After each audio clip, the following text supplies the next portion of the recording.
I've treated hundreds of patients and trained thousands of healthcare professionals over my 15-year career.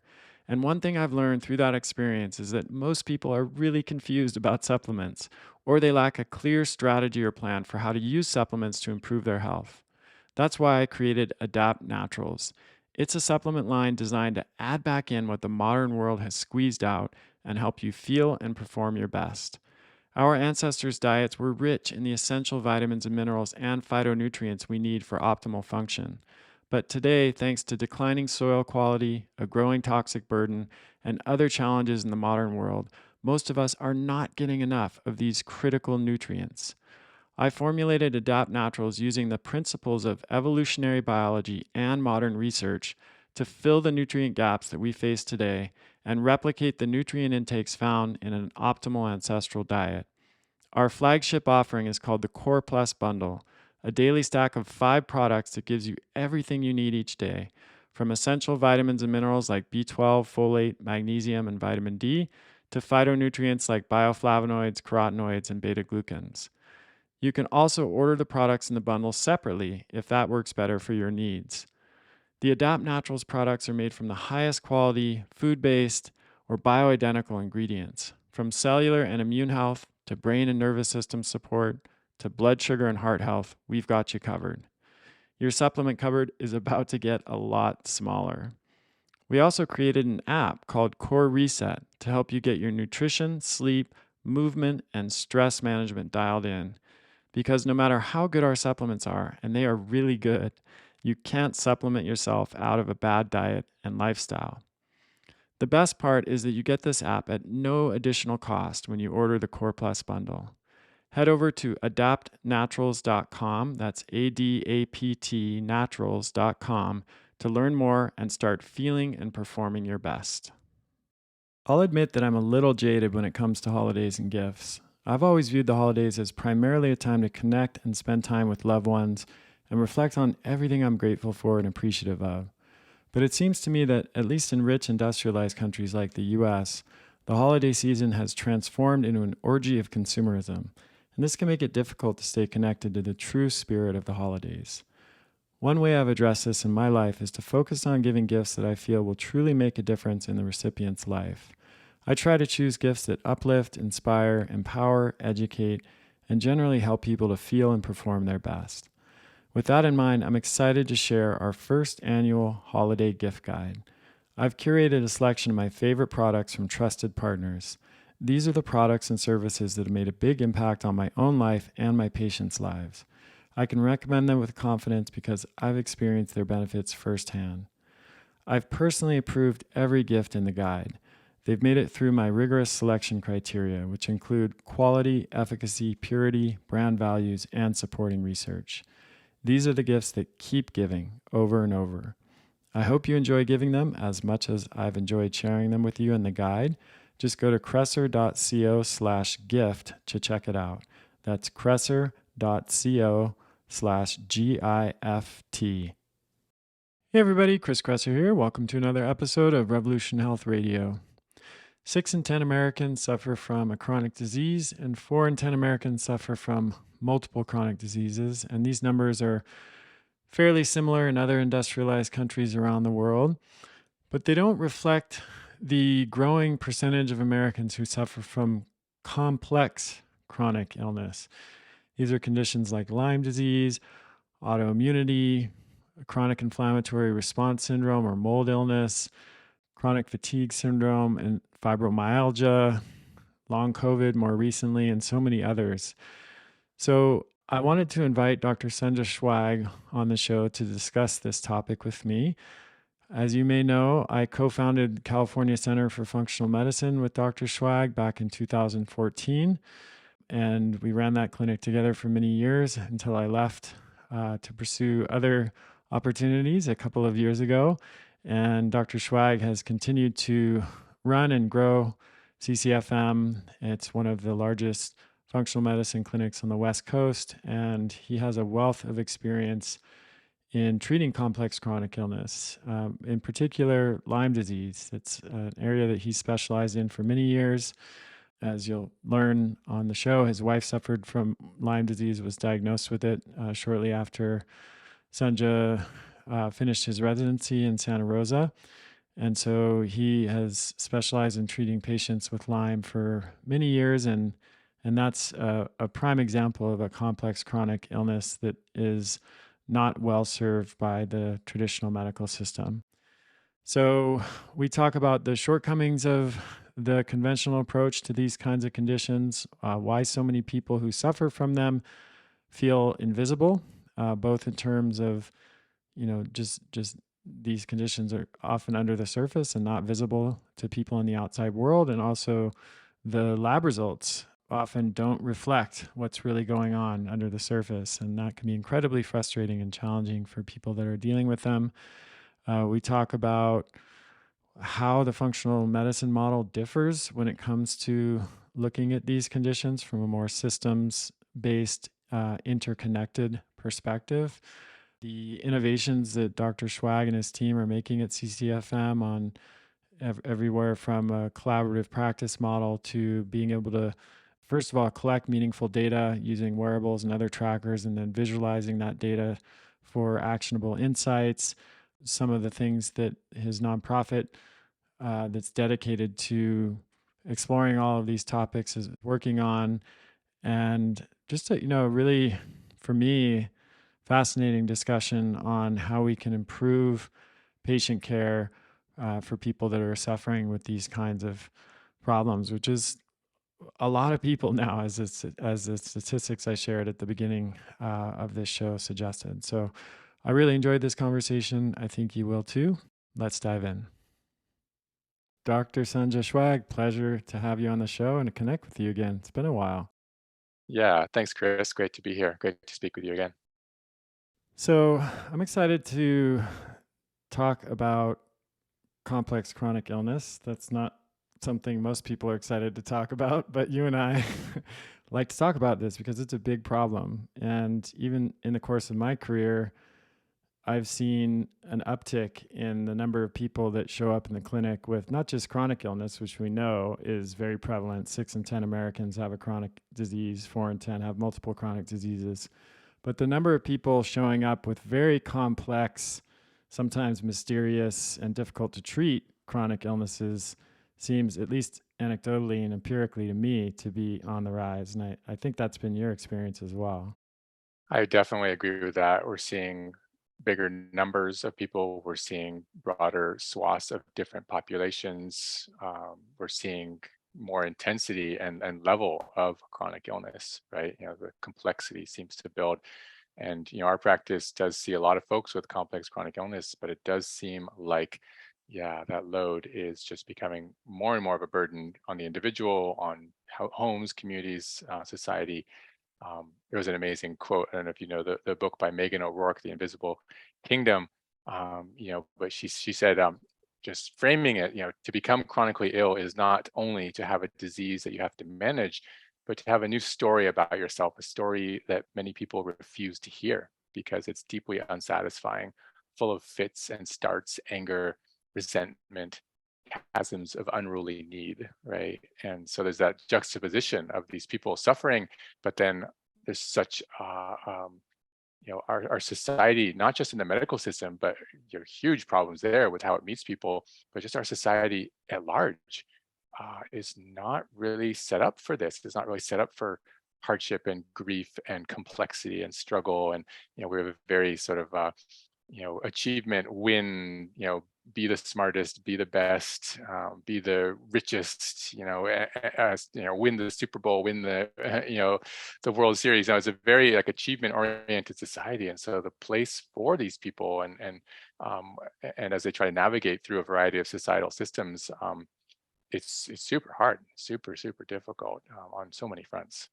Yeah, absolutely. And you mentioned something that I think is one of the most challenging aspects of it for people who are struggling with chronic illness, which I have myself. That's what brought me to functional medicine, as you know, and as many of the listeners know, is the invisibility of it. Yeah, yeah, If you have an injury, you broke your leg, you're in a cast, everyone pretty much knows what's going on there, and that your mobility is going to be a bit limited, and they interact with you accordingly. And there are even other, chronic illnesses and chronic diseases which have a more visible element, or acute diseases. But with some of these chronic illnesses, they are invisible to most people, except maybe people who are the closest to those folks who are suffering from them. And I would say that invisibility exists in two ways. One, just from a visual standpoint, just being able to look at someone and not knowing that they could be really, really suffering, not just a little bit, like, barely getting by, Yeah. basically, Yeah. that debilitated. But on the surface, just if they're out at the grocery store, or interacting with people at a party, you wouldn't necessarily know that. And there's a unique impact that has, I think, on people. And then the second quality of invisibility is in the lab work, where they might go to their conventional physician and get just the basic markers that you get in a physical: blood sugar, metabolic function, cholesterol panel, et cetera. All of those are going to be normal. The doctor then says, everything's fine. I'm not sure what's wrong with you. Maybe here's an SSRI, and that can be really disempowering and discouraging too, because they just feel completely unseen by people around them and completely unseen by the medical establishment that they're interacting with. Yeah, disempowering, disheartening. I would even go so far as to say traumatic. Yeah. It's these people are somewhere in the spectrum of, you know, previously knew a quote normal life where I could wake up in the morning and I kind of knew what my body was going to be doing. Maybe I was either having a great day, or maybe I partied the night before, or maybe I traveled and I'm a little jet lagged and I feel a little tired and my brain's not working great. But hey, tomorrow I'll be back in action. So many people with these complex chronic illnesses wake up in the morning and they literally have no idea what to expect, and they might try to get some things done and try to achieve parts of their function, and then they get basically slapped down, and they don't know where that line is of where they can't cross before they have a flare, this sort of push crash phenomenon. And yeah, your point of then, they do their best. They go and they seek medical care, and they go to their primary doctors, they go to their internists, they go to their specialists. And the higher up the ladder they go in academia, seeking out these smarter and smarter, more expert people, unfortunately, the experience becomes more and more difficult and more problematic. And the doctors, many doctors, I think, are wonderful people, and they're doing their best to help so many people during their days, right? But the factors which you go into so much in your work are so many, right? Time, resources, tests that just aren't testing the right thing, or have the wrong interpretive range on them, that people maybe are captured in the quote normal range, and it said, okay, nothing's wrong with your test. But then we look at those tests, we say, well, actually, if that's not normal, right? There's a functional range that we might use, and you're not in that normal range. And if we get all these different pieces of the puzzle lined up into those ranges, then maybe things start to play along as a symphony should be.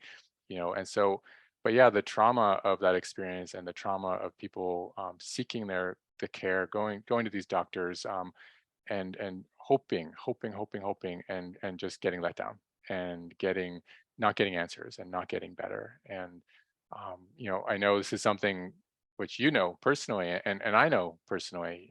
I have some personal chronic health issues, but I've also seen my wife go through Lyme disease, and for a decade we had no idea what it was, and we were going to all the specialists. And so we've both lived this reality. And I think that's part of what makes us so passionate about what we're doing, is that we know what's at stake, and we know how important this is, right? Absolutely. Yeah. I mean, I had the same experience. An example that comes to mind is I would often refer patients with iron overload to hematologists, and, they'd have a ferritin of 600, which is out of the lab range. Even, we're not talking about functional ranges, clearly out of the lab range, and their iron saturation would be 75%, which is well out of the lab range. And these folks would go to the hematologist, and the hematologist would dismiss them, and say, hey, there's nothing really to do here. There's nothing wrong. And I think, I've had a lot of time to reflect on that. I think part of the issue is most of the time, those specialists are seeing people at a much later stage in the disease process. They're seeing Right. people with cancer, they're seeing people with severe blood disorders, they're seeing people with ferritin levels at 1500 who need emergency phlebotomy, as treatment. And when that's your day-to-day experience as a clinician and somebody comes into you who's just like at an earlier point on that spectrum, it doesn't land in the same way. And I'm not excusing it because I think they should still, be paying attention to that. But I just been trying, in an effort to make sense of how a hematologist could send somebody away with a ferritin level, in the 600s and iron saturation of 75%. That's the only way that makes any sense to me is that person just doesn't really get onto the radar because they have so many other much more severe and urgent cases that they need to deal with. But of course, this highlights one of the biggest issues in the conventional system is that it's primarily disease management and it's like Yeah. wait until the problem becomes so severe that by that time it's almost too late to intervene, or at least it's going to be Yeah. much more difficult to reverse. And Yeah. this is one of the issues we're addressing together, and now you continue to at California Center for Functional Medicine, where the question is like, where do you even start? How do you make sense of these kinds of pathologies and patterns that are so poorly recognized? They're not even recognized in many cases until years later. I know you've fought for so hard for so long on the Lyme disease front as an example, and this Yeah. is something that you have personal experience with. It's something that you have a ton of clinical experience with. It's something you've seen a shift in from the early days where chronic Lyme wasn't even allowed to be discussed in any Yeah. kind of conventional medical context. Yeah. So maybe we could use that as a kind of microcosm, macrocosm for highlighting some of these issues, because clearly there are people who are listening to this, no matter what, who either have been affected by chronic Lyme, are affected, or will be affected. Yeah, you're right. So Lyme disease has been a big area of focus for me across my career, and my wife was diagnosed with Lyme disease the year I finished my medical training at the UCSF Santa Rosa Family Practice Residency Program. I had just entered my chosen career of private practice in functional medicine, kind of thinking that this is going to it's going to be helping keep people off of drugs and keeping them healthy and working on all the lifestyle pieces and optimization, and immediately went down this rabbit hole of just really unbelievably complex, severe illness, for which not only is that like problem A, but then problem B is that there's this basically a war going on in the medical field about what is or isn't happening with this condition. And so then I was, suddenly against this, I have a huge respect for science, and I have a huge respect for my mentors and the specialists who I'm trained to rely on. And all of a sudden, what I was doing was at odds with what they were saying, and the complexity and the fear and the uncertainty and just like the wish that, gosh, like I know what I'm doing is real, and these people need help, and at the same time, like I have no backup. I'm out on a limb here, and fortunately, that's changed, but it's absolutely not over. Like, organizations like the Bay Area Lyme Foundation, who I serve on the scientific advisory board with, and I have received some generous funding from them. We've managed to do some really fun research in collaboration with Johns Hopkins, looking at botanical medicines for a variety of tick-borne diseases and showing efficacy in a test tube lab model. But the CDC is now sort of has over the years ratcheted up there. It used to be, okay, we think there's 30,000 cases of Lyme, and then they said, actually, it's probably 10x that. It's probably in the 300,000 range. This last year, they said, oh, actually, it looks like there's about 495,000 new cases of Lyme disease in the U.S. alone. We still think that's an underestimate, but at least we're starting to approach some more realistic numbers. And we know that out of the research of John Hopkins, Dr. Akot, anywhere, if assuming somebody gets Lyme and they get decent treatment, which standard treatment, ideally 2 to 3 weeks of antibiotics is the sort of IDSA CDC recommendation. If they get that treatment, anywhere from 15 to 35% of those people will still then go on to have chronic illness and ongoing symptoms that did not resolve. And the mainstream thinking is, okay, that's some kind of a what they call post-treatment Lyme disease syndrome. Maybe it's inflammatory, maybe it's autoimmune, et cetera. We know pretty conclusively that the bug persists, and that's been shown with amazing research in the primate model with Dr. Monica Embers out of Tulane. So the science is stacking, and there's no longer really a question of what is or isn't happening. It's just that we're left with this still this tidal wave of kind of ego and sort of infighting around how do we move forward here. But there's people getting better help. The diagnostic tests still are completely lacking. We still can't really test and say yes, someone does or doesn't have it definitively. But the load then of what this sets people up for with chronic illness is incredible. We see that in autoimmune. You talk about this a lot, right? Huge uptick in our society with autoimmune illnesses for so many different reasons, right? Evolutionary mismatch, hidden infections is a big driver of that. We talk about Lyme and Bartonella. Seeing that in COVID now. We're seeing that with parasites. We're seeing that with other viral infections, right? Huge. One of my favorite books is this $250 super thick textbook that I have on my shelf called Infections and Autoimmunity. And edited chief editor was Yehuda Schoenfeld, one of the global leaders on this work.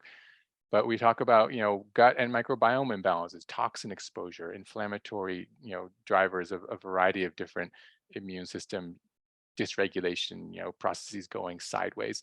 Now we think about COVID and long COVID and the gosh, I mean, just like so intense, like so really scary and disheartening what's happened over the last couple of years and how many people are still struggling with long COVID. And I think there's also a little bit of a silver lining there, because here is this condition which I think is more accepted and more understood that, oh wow, this can actually happen. Like we don't know why, right? There's a lot of debate. There's multiple pathways that we think are involved. And there's debate still on could there or could there not be persistent virus. I think there can be. That's been shown in a variety of really impressive studies in a variety of different tissue reservoirs.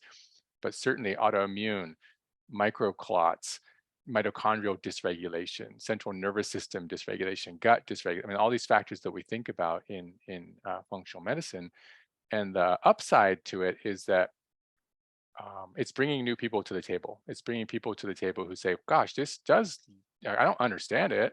Person, still is invisible. I can't tell from the outside of what they're experiencing, but seems to be pretty real, and it's happening all over the world, and it's happening to like hundreds of millions of people, like huge numbers."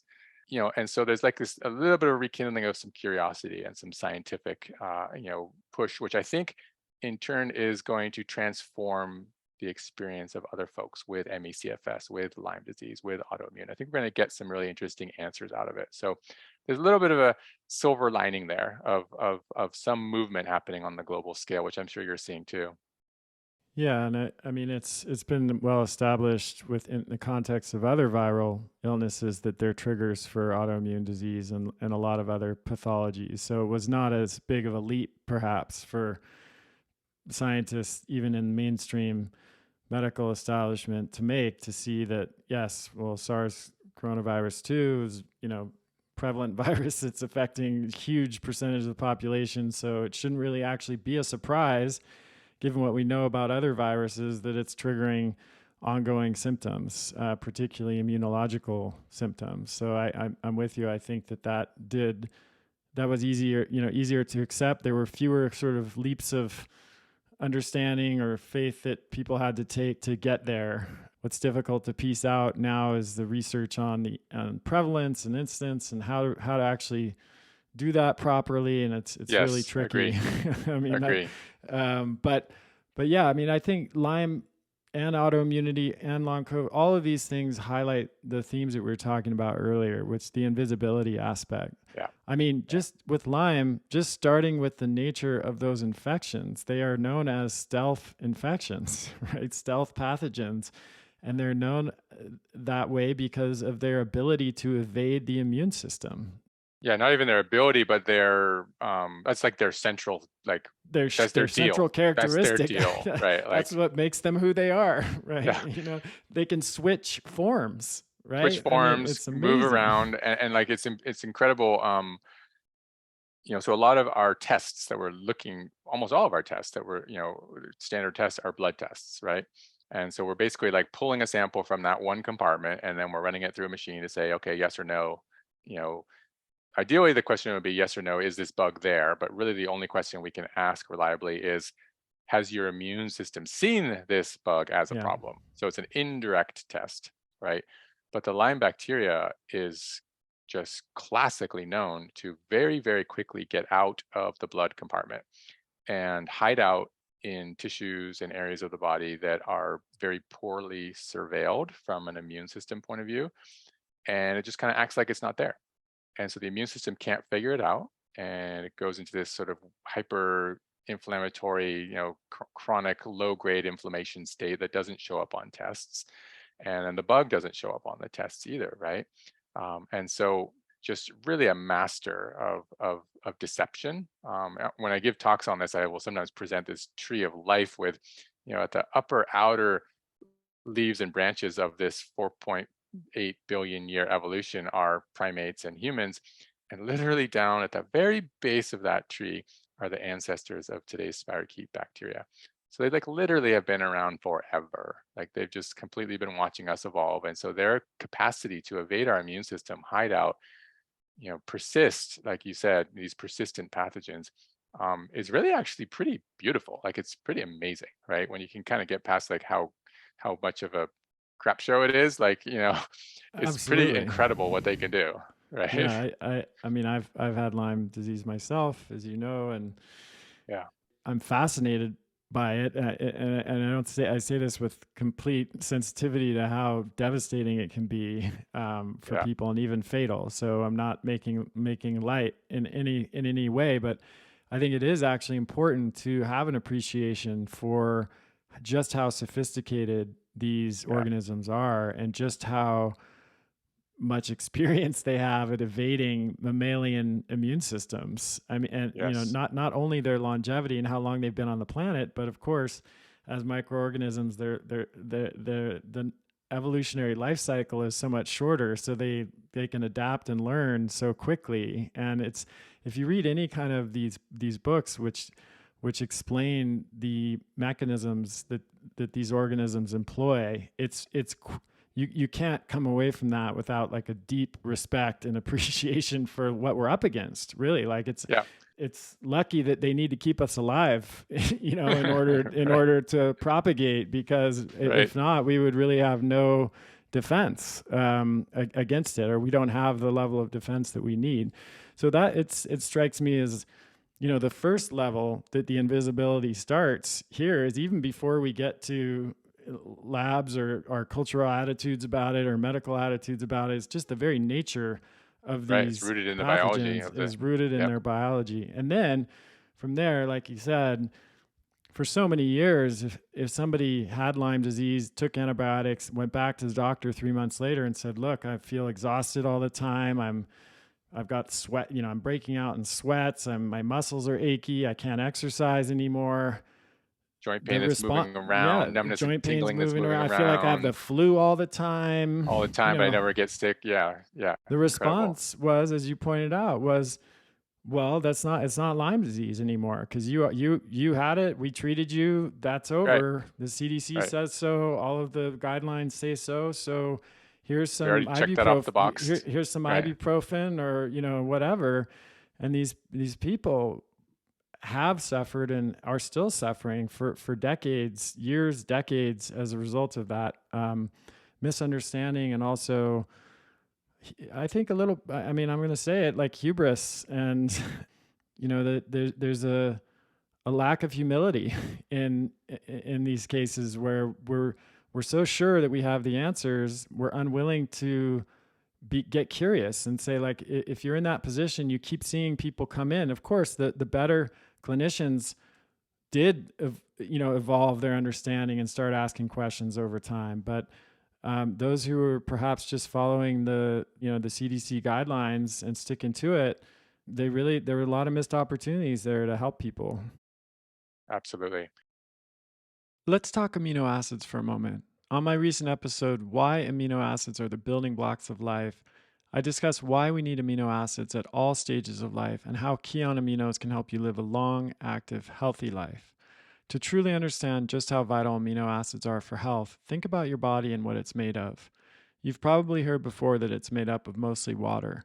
What you probably haven't heard is that everything else in your body is 50% amino acids. These building blocks of life are essential for health and fitness. This is why Keon Aminos is my fundamental supplement for fitness. I drink them every day for energy, muscle, and recovery.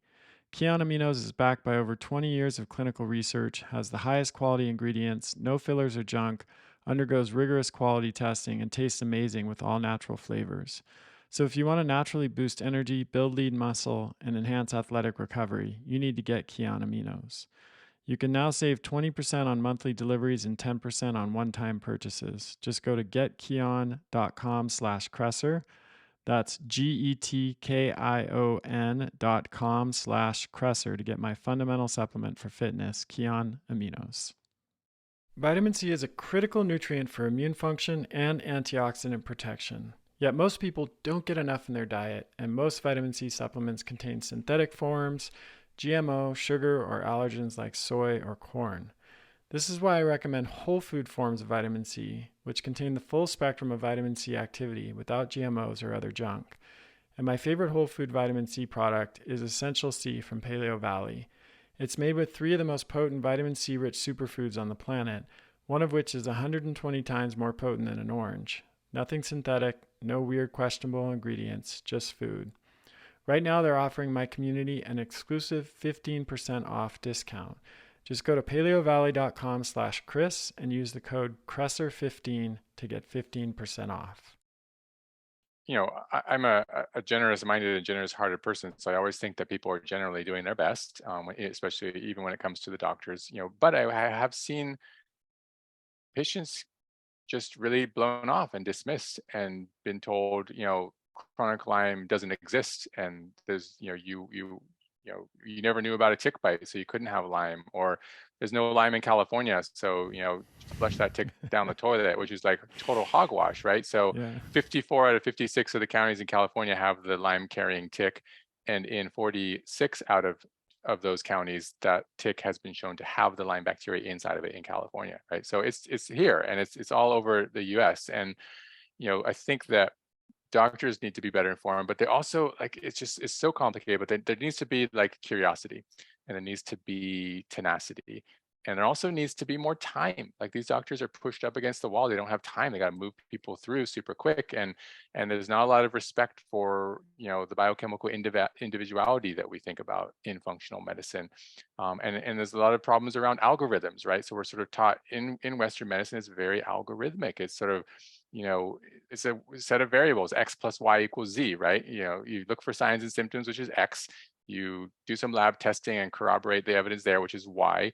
And based on x plus y, you conclude that a patient has a disease, which is z.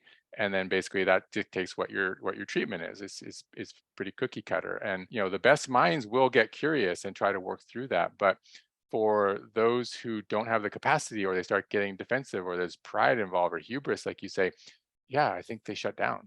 And they sort of like kind of give up a little bit. And there's an incredible book called the Lady's Handbook for Her Mysterious Illness by Sarah Ramey, which has some really incredible quotes in there. And I might even read one. Is that okay if I read one real quick? Sure, yeah, absolutely. So she goes to the doctor office, and she says, "The following scene is unfolding in an office in your town every day, perhaps right now at this very moment.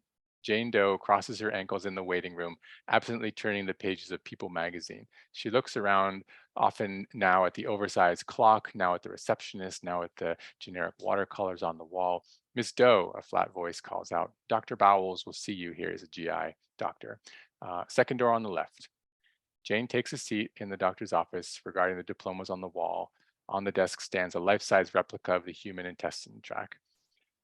When Dr. Bowles bustles in, he introduces himself as he looks over her chart for what is clearly the first time. "Now, Miss Doe," he cheerfully says, "what can I do for you?" The interaction begins very seriously, a furious scribbling of notes, a furrowing of the brow, a lot of nodding. The usual diseases are ruled out, and Jane confirms that she's been tested twice for everything under the sun. Her primary symptoms are severe constipation, distension, and pain in the lower left quadrant of her abdomen. As the doctor pages through her thick medical file, Jane takes the opportunity to share some of the stranger non bowel symptoms that she's experienced: aching in the bones, fatigue, itching, unexplained gynecological symptoms, memory problems, lower back pain. But the words are scarcely out of her mouth before she wishes that she had kept her addenda to herself. She can see the red flags rising behind his eyes, and the note taking slowly tapers off. Before she knows it, where once Sherlock Holmes scribbled furiously, hot on the trail, bent on solving her mystery, he now leans back in his swivel chair, tip of his pen in the corner of his mouth, checking his watch. His look is saturated with understanding, for he has solved the case. What we have here is not a rare tropical disease, Watson. What we have here is an unhappy woman badly in need of an antidepressant. Wow. Yeah, a lot to unpack there. I mean, first of all, women do tend to be more affected by these Right. conditions for reasons that we don't understand, and that has been sort of weaponized in a sexist way for so many years, of women just being told it's all in their head, whether we're talking about IBS or autoimmune disease or chronic inflammatory response syndrome or any of these conditions. That's often the routine, exactly what you just described, right? Yeah. And this, to me, it highlights another huge shortcoming of the conventional approach, and where functional medicine has makes so much more sense is it's the dualistic Cartesian model of looking at the body, where every part is separate and not related to the whole. And so if you go to the doctor and you complain of, you know, a whole bunch of different symptoms, they're going to refer you to each body part doctor, you know, for to address those particular complaints. So if you have GI issues, you go see the gastroenterologist for that. If you have muscle aches and fatigue, you might see a rheumatologist for that. If you feel cold all the time, they might refer you to the endocrinologist and check your thyroid. And none of these people are communicating. No one's talking to each other. No one's talking to each other. No one's going to each other's conferences and learning from each other. No, there's no, I mean, in a perfect world, the primary care provider is supposed to be playing that quarterback role and making all the connections, but they're not trained really to look at the body in a system from a systems perspective as we do in functional medicine. And And they so get 7 to 12 minutes per visit. impossible. Like there's no, even if you have that perspective, Right. it's just physically, you know, like from physics perspective, impossible to do that. And yet, you know, that's the majority of people now have these syndromes that, And stacking. yeah, they're complex chronic conditions that are driven usually not by just one factor, but a number of different factors. And if you were to like map it out on paper, like the conventional sort of the roots of conventional medicine assume it's a linear cause and effect relationship, right? There's A, and then that leads to B, and maybe that eventually leads to C. But you imagine it as a straight line going from left to right. What it really is just like a tangled ball of yarn. You Yeah, know, totally. I say that all the time. We're like trying to tease apart the ball of yarn. Totally.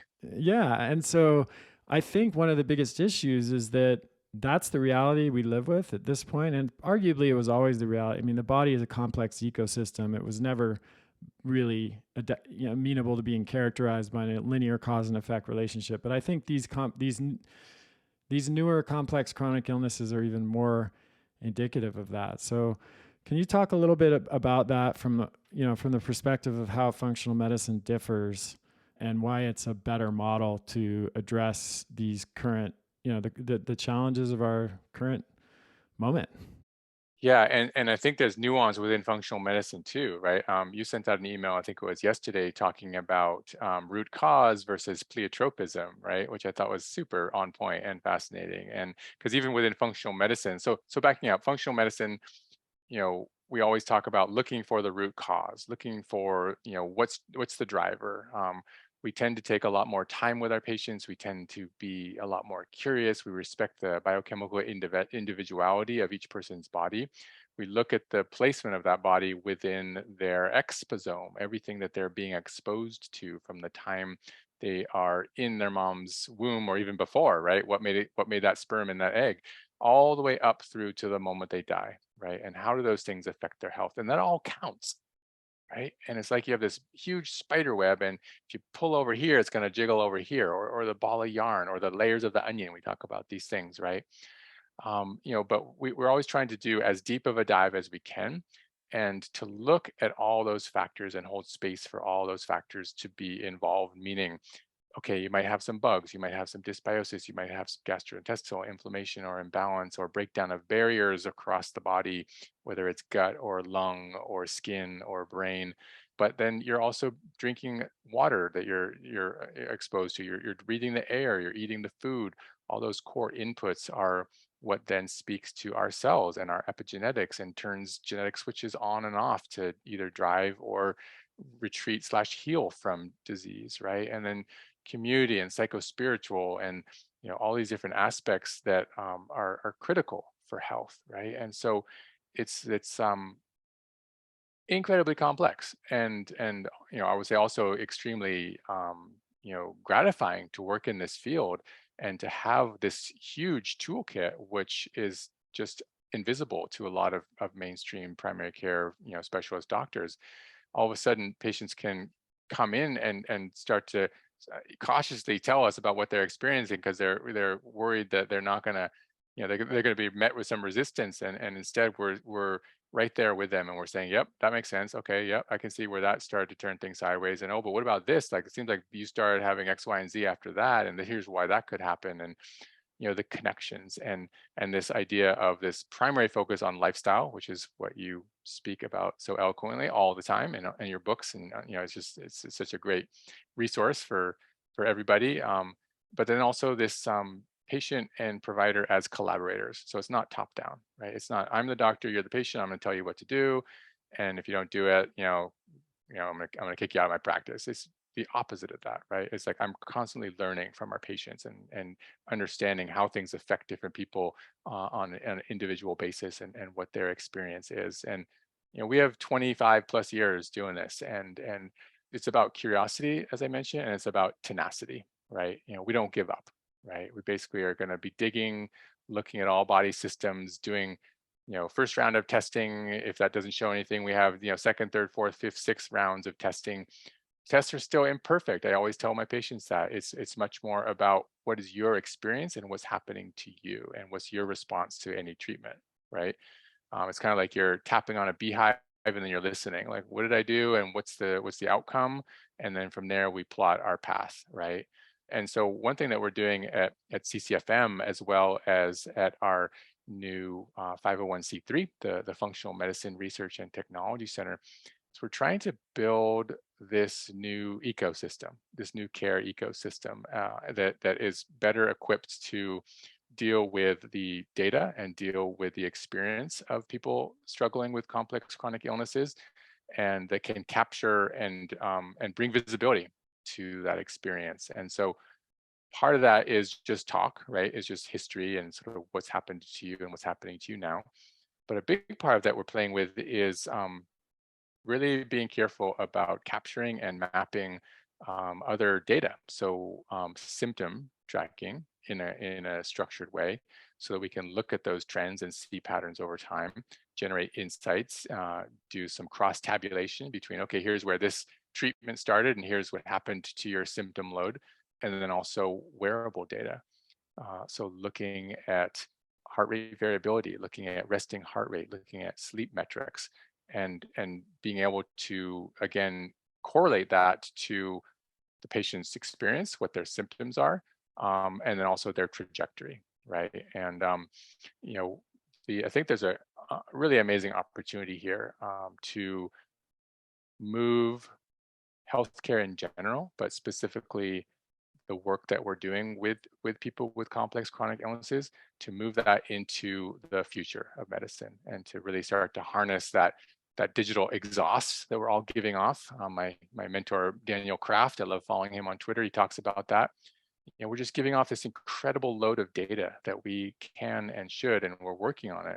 Start to harness and start to visualize back for the provider use and for the patient use, and for the benefit of wellness and wellness programs. We did this with our firefighter wellness programs and first responder health optimization programs, right? But visualizing that data, putting it onto a dashboard, because that then brings visibility to the experience and the trajectory and helps us elucidate what's working, what's not working, but also enables a whole care team to be involved with the care, right? Which is so critical, right? We need the doctors, we need the nurse practitioners, we need the PAs, but we need the health coaches, we need the nutritionists, we need the admin support, we need the social workers, we need a social aspect to this care where people can invite their friends and family to be part of their journey and their data and see along with them what they're experiencing to generate.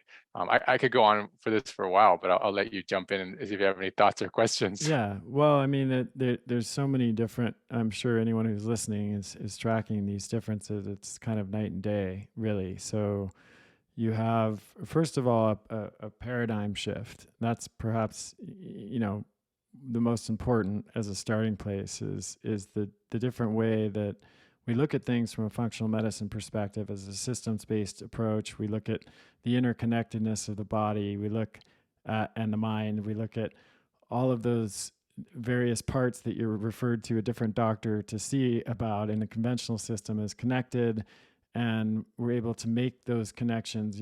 If when we're working up a patient who comes in and complains, I have all these diverse symptoms, we can often trace that back. Okay, it could be a gut health issue that could actually lead to all of those different symptoms, or it could be an infection, and over time, that kind of perspective, I think, shortens the learning process dramatically. You can get to at least a working hypothesis so much more quickly that way than with the more kind of linear, segmented and disconnected route. Well, you could very well never, you could spend 30 years in that system and never really reach the destination and the answer, as a lot of people can attest.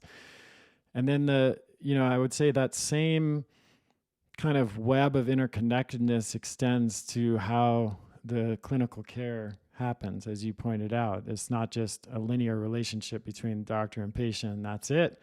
And everyone else is just kind of there in the background playing, perhaps a support role, but there are multiple different providers playing multiple different roles, all of which are very Yeah, important and sometimes can be even more important than yeah, the relationship with the doctor.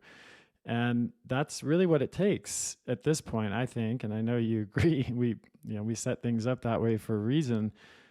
That's what it takes to deal with these complex chronic conditions that we're facing now. You can't yeah. map an outdated reductionist system on top of these extremely web-like, interconnected, complex, pattern-based illnesses and expect that to work. Absolutely. Yeah, no, I remember being so excited and fascinated as you were going through your journey a number of years ago when you were building the practitioner training program, and then later building the health coach training program. And just like, we'd have these conversations and I would just learn from you about how you were learning about learning theory, right? How do people learn? How do we optimally convey information? What size, bite-sized chunk of time duration of a recorded video or of a meeting or whatever it is, like, we get to the point where our brains are full after too long and we have to, we're not absorbing anything, right? So how do we break that up? How do we make it experiential? How do we really bring in I mean, just like, watching you go through that and learning from you was really interesting and fascinating for me, because it also just showed me, okay, when we're working with our patients, we're asking a lot of them, right? We're giving them this new model. I've been totally guilty of overwhelming people. You know, like I can only handle so much at a time. And like, I think a lot of what you just told me is really valuable, but like I missed most of it because I'm trying to just track that first one and number two, both from like the to-dos on the lifestyle, reboots, but then also on lab testing and like all the things we ask folks to do. So getting them the help, getting them the step-by-step approach where they can make incremental progress, where they can become empowered, where they can see that if I do my 30-day, autoimmune nutritional reset, or if I do my 30-day of breathing exercises, or my 30 days of meditation, or my 30 days of movement, or my 30 days of improving my sleep hygiene, that there's this outcome that happens, and that's on me, that I can control that, right? And that helps to reset inflammation and all these different body processes where then everything else works better, right? All the treatments that we then try. So that engagement and that collaboration is really one of my really favorite things about what we do. And when we see patients in follow up after a visit, it's really not about, did you do X, Y, and Z that I told you or asked you to do? It's more about what happened when you did it, right? And our patients are so engaged and just constantly learning from them, as we make our way through these worlds. One of the things that frustrated me, and I know you've been working a lot on at CCFM and also through the 501c3, and just that's a general interest of yours, is, well, starting with the frustration first, and I know it's changed even the last couple of years, is our ability to collect data is, I think, ahead of our ability to make sense of that, Hmm. and especially to present it to patients in a meaningful way. But even for as clinicians to be able to quickly visualize it and turn that data into actionable insight that we can use, and then to have it be something that the patients can own themselves and then take with them into future medical interactions or health contacts. And I think there's a lot of interesting opportunities here with blockchain and how that's being applied to this, and then new data visualization tools and things like that. So, what's your sense of that? Because that is, potentially in the future one way of addressing this overwhelm of like too much information, can't make sense of it. But if it existed in a form that was easier to take in and that people had ownership and control over, I think it would be easier.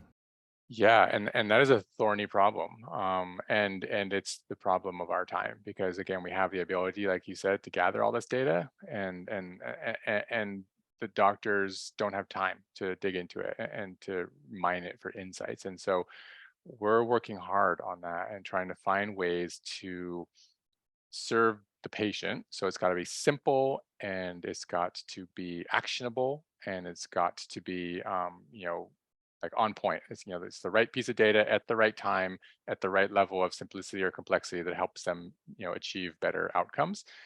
On the flip side, on our end, it has to be deep and complex and nuanced and manipulatable, and we have to be able to play with it and compare and contrast different things and interventions. So it's an evolution right now, and my favorite thing right now is, let's just get that data flowing in and let's be playing with it and let's be asking questions of it. And we're actually working right now on like version 3 or 4, I think, of a data visualization dashboard. Our Dr. Omar Shaker has been working with me and for a number of years now and building dashboards. And so we're basically coming up with like a simple sort of overall score that is a compilation of a variety of factors, right? It's a combo score of their overall symptoms and then of several metrics on a wearable device that we think are most important. And those include heart rate variability as a marker for nervous system set point, resting heart rate as a marker for resilience and overall capacity on the organism, movement/steps, even though those are a little messy, and then sleep, like one global marker for sleep, right? Not like deep sleep, REM sleep, light sleep, but just sort of how much sleep. I don't trust all the algorithms on some of these devices, but the raw data is really helpful. And what I like to see is like, okay, put these devices on people. And if they want to look at their app every day or once a day or twice a day or 10 times a day or 0 times a month, that's fine. Like either look at it or don't look at it. I don't care, but just keep it on. And then what we get is a super interesting data stream that we can look at and make predictive responses to, but also kind of make sense of in retrospect. And I'm just going to do a little screen share. I want you to look at a couple of things with me as I talk through this, but a couple of really interesting cases. So here's this 25-year-old young man, complex chronic illness, chronic fatigue, Lyme, tick-borne infections. He's super fatigued and low motivation. We said, okay, well, we're kind of feeling a little crunched on options. Let's try some escitalopram, Lexapro, as a antidepressant. Started him on it here. And what do we see his heart rate variability? We see this just tanking of his HRV, right? And then we start to see this compensatory rise or increase, which would be a worsening of his resting heart rate, and this big dropout in his deep sleep. And so we said, whoop, that's and he wasn't feeling very good. He was feeling more tired, more out of it. And so that doesn't look right. Let's stop. And sure enough, we stop it and he reverts back to his baseline. So then it turns out that his brother, who also has a complex chronic illness, had been on Lexapro for years prior to his using an Aura ring. This data for his brother is going back 3 years. And so based on brother one, we said, okay, let's actually stop the Lexapro for brother two. And sure enough, right when we stopped it, HRV climbs way up to the absolute highest point of HRV that he's had in 3 years since he's been tracking, Yeah, right? for people, because the listeners can't see this, it's not a small difference. It's looks a little bit like a hockey stick at the end of the graph there. Yep. And I'll check. This is all anonymized right now that we're looking at, but I'll double check with these patients in particular and see if maybe we can post some screenshots because I think it's just fascinating stuff. Absolutely. And then also deep sleep for brother number two, stopping it came way up, right? So a lot of physiological metrics. Now there's data in the literature showing that SSRIs fractionate sleep, and but again, like just seeing this physiological response there was great. Here's a zoom in of that. This was a super interesting case. 35-year-old female, severe IBD, Crohn's, and she went on a diet reset. Basically, just started eating meat and veggies and felt horrible, like got a lot worse, right? Way worse constipation, total markedly worse global worsening of all of her symptoms. And after just a week, this is actually just about 10 days we're looking at this data for, she said, okay, I can't stay on this diet. I feel so bad. I'm going back down to my previous diet. But what we saw, even though she felt horrible, is this paradoxical improvement in her HRV and an improvement in her resting heart rate, telling us that even though she was feeling terribly and there was more inflammation and cytokines, and that her body was telling us from an internal point of view that that's a good thing, that I want that, right? That's going to help me be more reset as an organism. And so we looked at this and we said, wow, okay, so let's just put as many like symptomatic management pieces in place. Let's make sure you're not constipated. Let's work on mast cell. Let's work on your gut. Let's try to really calm down so that we can then try to go back on this type of a nutritional intervention and see if that will help us hold your gains. So these are just a couple of insights that help us.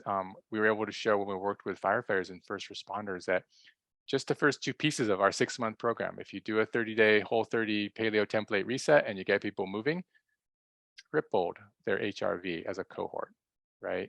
And firefighters have, the number 1 and 2 ways they die are suicide and cancer, right? So brain inflammation, full body inflammation, immune dysregulation, trauma. And so lowering that load is pretty important. So again, that's kind of what we're nibbling at. And as we match that to symptoms, I think it becomes very interesting. During COVID, a couple of my favorite, research groups and studies that were coming out. Dr. Ben Smar down at UC San Diego, he did the Aura Ring Temp Predict studies in collaboration with UCSF, that group, and then also Jennifer Radin down at Scripps. Different work, different papers, but both showing that if you marry wearable data, the physiological wearable data, with patient-reported symptom tracking data, that then things really start to kick into gear and become really powerful and even potentially predictive.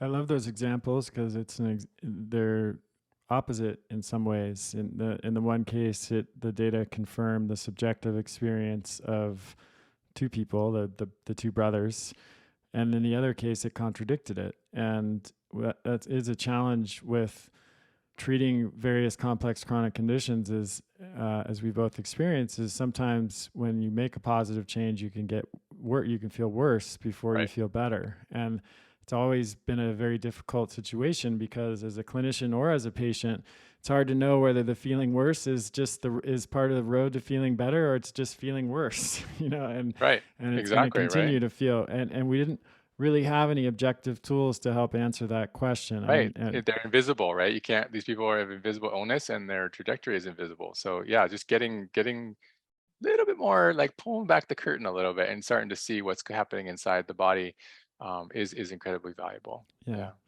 So we're not quite there where we have the Star Trek tricorder where we can just sort of like, move it around next to the body Right. and know exactly what's Scan. going on. But it's a step in that direction, like where we're able, I mean, like metagenomics and our ability, with shotgun sequencing to see precisely what's in the microbiome has led to some, pretty important discoveries about the bacteria that are most important, like Akkermansia, which wasn't even on the radar, Right. 20 years ago. Right. And because it's an anaerobe and it doesn't really survive oxygen, and it's much harder to work with in the lab. But we're able to see these things now that we weren't able to see even 20 years ago, as at least outside of a rare kind of research setting. And the same is true for all of these different things that you're sharing. So it's definitely encouraging, huge step in the right direction. I love that you're, through your foundation, spending a lot of time figuring out how to, not just how to collect these data, which is an important first step, but how to make sense of them Yeah. and how to make them useful for practitioners and patients. So And exciting times. how to transform chronic illness care. That's our mission. Absolutely. Yeah. So yeah, tell people, if they're interested in hearing this and they want to come to the clinic and work with your team, how to find out more. Yeah, yeah. I mean, we welcome any and all levels of participation. If you're an individual or you have a family member who's struggling with complex chronic illness, this is where we spend our lives, and we'd be honored to try to help you on your journey to recovery. Uh, and even if you've seen naturopathic doctors, you've seen functional medicine providers with maybe some inkling of benefit, or even some benefit, but you're not all the way where you need to be. The level of experience and complexity that we bring, I think, is really valuable to a lot of people, and it's what we love doing. And so, for patients, you can find us at the California Center for Functional Medicine, which is www.ccfmed.com. And also, if you, on the flip side, understand this world of chronic illness and you have resources, whether expertise or time or energy, or you're able to provide any level of financial support to help us transform healthcare through research, education, and innovation, please go to www.fxmedresearch.org. You can read more about what we're doing. You could donate there. You could drop us a line if there's anything you think you might be able to help us with. There's so many amazing, smart, dedicated, hardworking people out there that we're really would be honored to collaborate with all of you. So please reach out. So one question that we used to get all the time, especially because the clinic's called California Center for Functional Medicine, is, do I have to live in California? Do I have to, come to the clinic in person for all the visits? Yeah, we're fully virtual clinic at this point with satellite physical offices. We have a nurse practitioner, Megan Anderson in Colorado. Many of us have licenses in many states, and we continue to accumulate licenses as needed to serve patients as our population grows. And so, yeah, we can pretty much help folks anywhere within the U.S.